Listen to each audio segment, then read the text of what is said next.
हिमालय की बर्फीली चोटियों के बीच एक भव्य हवेली खड़ी थी, जिसे शांति सदन के नाम से जाना जाता था।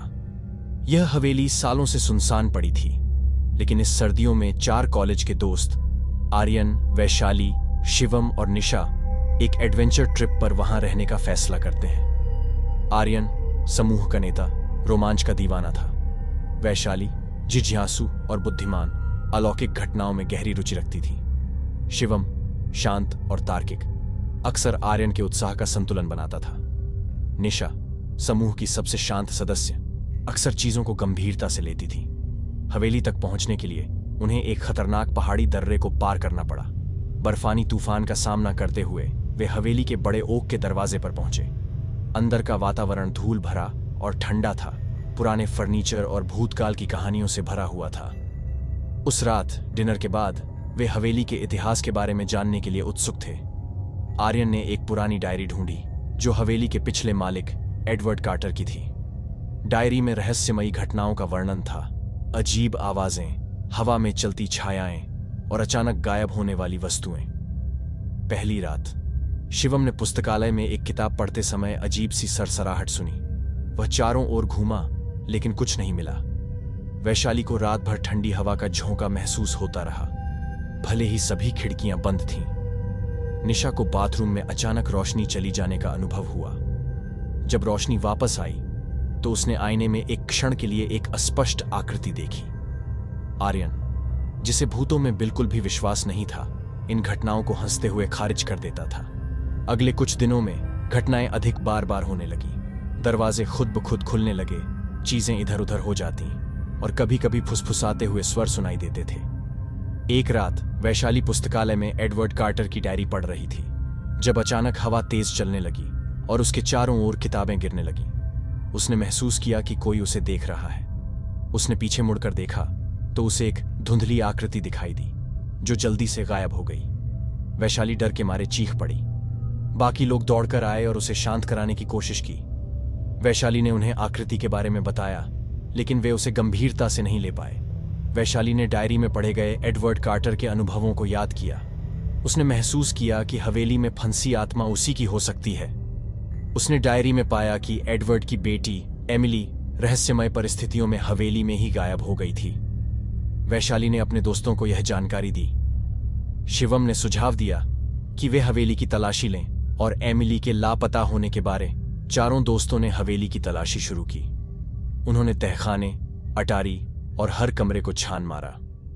शिवम को तहखाने में एक पुराना ताला मिला, जिसके बारे में आर्यन ने डायरी में पढ़ा था। उन्होंने ताला खोलने का फैसला किया। ताले के पीछे एक गुप्त कमरा था जो धूल से भरा हुआ था।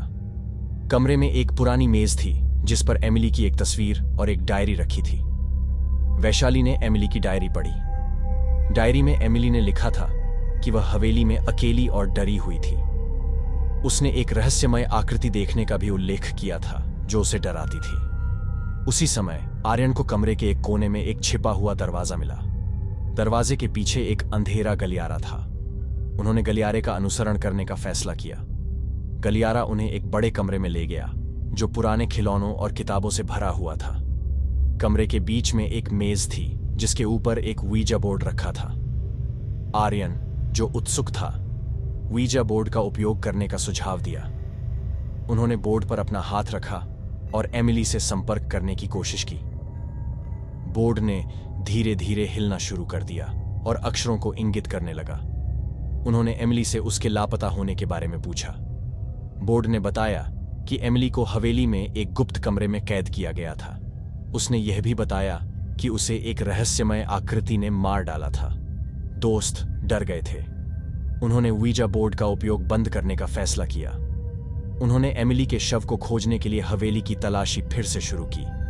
वैशाली को एक पुराने चित्र में एक गुप्त कमरे का संकेत मिला। उन्होंने चित्र में दर्शाए गए स्थानों का अनुसरण किया और अंत में गुप्त कमरे का दरवाजा ढूंढ लिया। दरवाजा बंद था, लेकिन उन्होंने उसे तोड़ने का फैसला किया। कमरे के अंदर उन्हें एमिली का कंकाल मिला।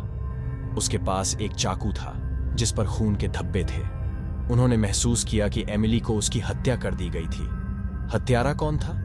क्या यह वही रहस्यमय आकृति थी जिसे वे देख रहे थे? चारों दोस्त डर गए थे।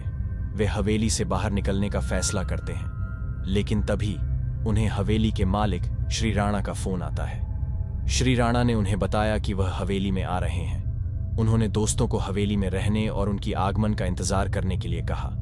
दोस्तों ने श्री राणा के आने का इंतजार करने का फैसला किया। उन्हें उम्मीद थी कि श्री राणा उन्हें हत्यारे के बारे में कुछ जानकारी दे पाएंगे। श्री राणा हवेली में पहुंचे। उन्होंने दोस्तों को बताया कि उन्हें हवेली के रहस्य के बारे में पता था।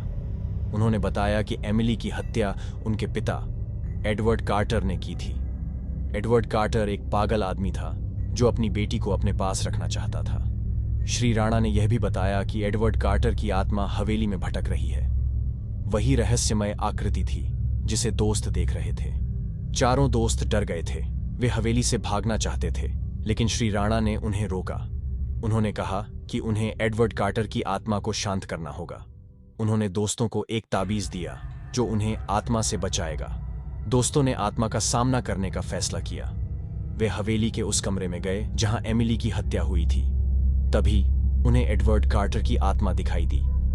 आत्मा क्रोधित थी और दोस्तों पर हमला करने लगी। दोस्तों ने ताबीज का उपयोग करके आत्मा से लड़ाई लड़ी। अंत में वे आत्मा को शांत करने में सफल रहे। आत्मा शांत होने के बाद हवेली में शांति स्थापित हो गई। दोस्तों ने एमिली की आत्मा को श्रद्धांजलि दी और हवेली से बाहर निकल गए। उन्होंने श्री राणा को धन्यवाद दिया और वापस अपने घरों को लौट गए। हालांकि हवेली में बिताए गए समय का उन पर गहरा प्रभाव पड़ा। वे कभी भी उस भयानक अनुभव को नहीं भूल पाए। यह कहानी एक रहस्य और डर से भरी कहानी है। इसमें दोस्ती, साहस और आत्माओं की दुनिया का भी वर्णन है। कहानी का अंत दुखद है, लेकिन यह हमें सिखाता है कि हमें कभी भी हार नहीं माननी चाहिए और हमेशा सच्चाई के लिए लड़ना चाहिए।